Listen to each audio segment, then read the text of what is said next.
Well, the question about growth and value is we've addressed in past annual reports, but they are not two distinct categories of business. Every business is worth the present. If you knew what it was going to be able to disgorge in cash between now and Judgment Day, you could come to a precise figure as to what it is worth today.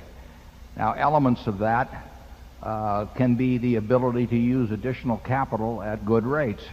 And most growth companies that are characterized as growth companies have that as a characteristic. But there is no distinction in our minds between growth and value. Every business we look at as being a value proposition. The potential for growth and the likelihood of good economics being attached to that growth are part of the equation in evaluation.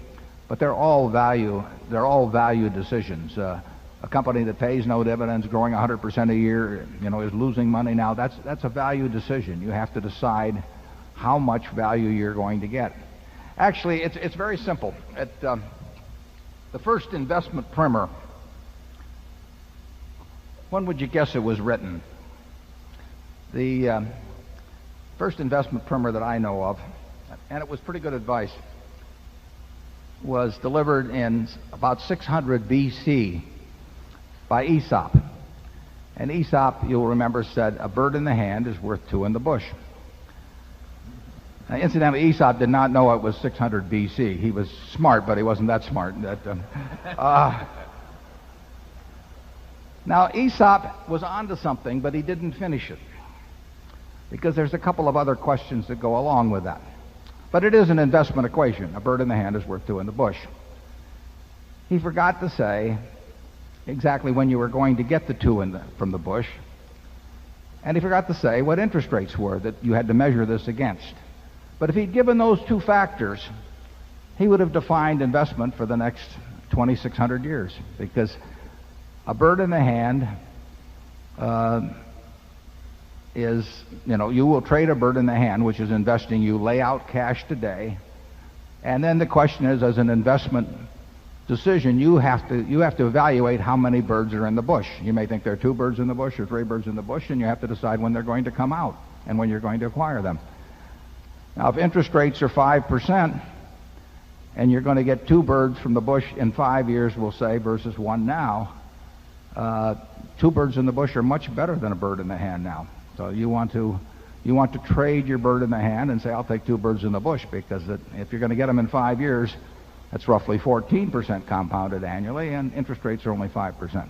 But if interest rates were 20%, you would decline to take two birds in the bush 5 years from now. You would say that's not good enough, because at 20%, if I just keep this bird in my hand and compound it, I'll have more birds than two birds in the bush in 5 years. Now, what's all that got to do with growth? Well, usually growth people associate with a lot more birds in the bush, but you still have to decide when you're going to get them. And you have to measure that against interest rates, and you have to measure it against other bushes and other equations. And that's all investing is. It's a value decision based on what it is worth, how many birds are in that bush, when you're going to get them, and what interest rates are. Now, if you pay $500 billion, and when we buy a stock, we always think in terms of buying the whole enterprise, because it enables us to think as businessmen rather than as stock speculators. So let's just take a company that has marvelous prospects, is paying you nothing now, and you buy it at a valuation of $500 billion. Now, if you feel that 10% is the appropriate rate of return, and you can pick your figure, that means that if it pays you nothing this year, but starts paying next year, it has to be able to pay you $55 billion in perpetuity each year. But if it's not going to pay until the third year, then it has to pay you $60.5 billion in perpetuity to justify the present price. Every year that you wait to take a bird out of the bush means that you have to take out more birds. It's that simple. And I question in my mind sometimes whether people who pay $500 billion implicitly for a business by buying 10 shares of stock at some price are really thinking of the mathematics implicit in what they are doing to deliver.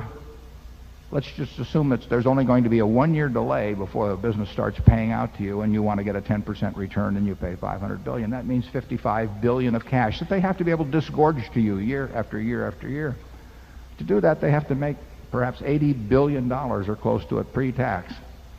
Now, you might look around at the universe of businesses in this world and see how many are earning $80 billion pre-tax, or 70, or 60, or 50, or 40, or 30, and you won't find any.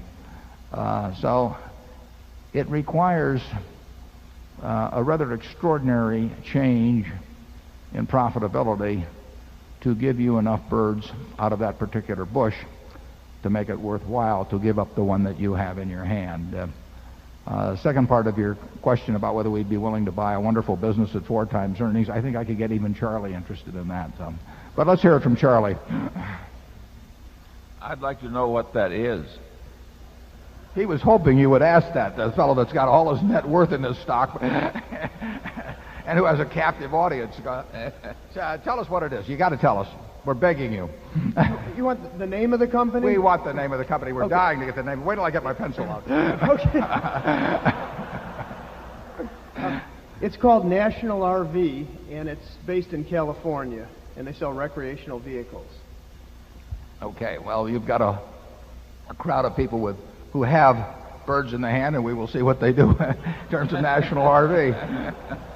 Charlie, do you have anything further on growth and value, etc.? Watch him carefully, folks.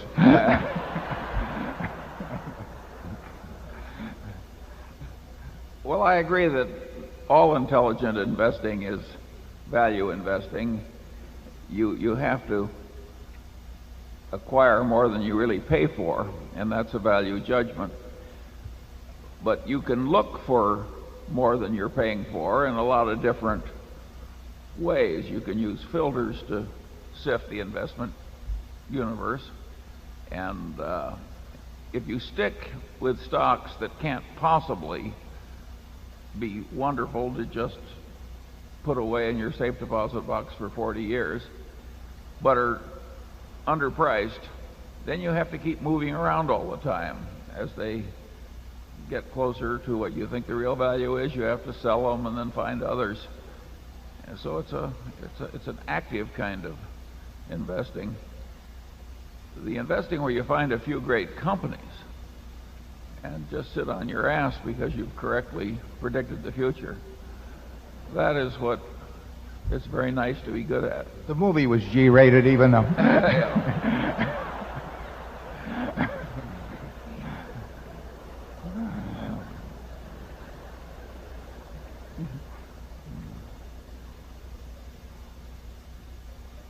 Is that it, Charlie?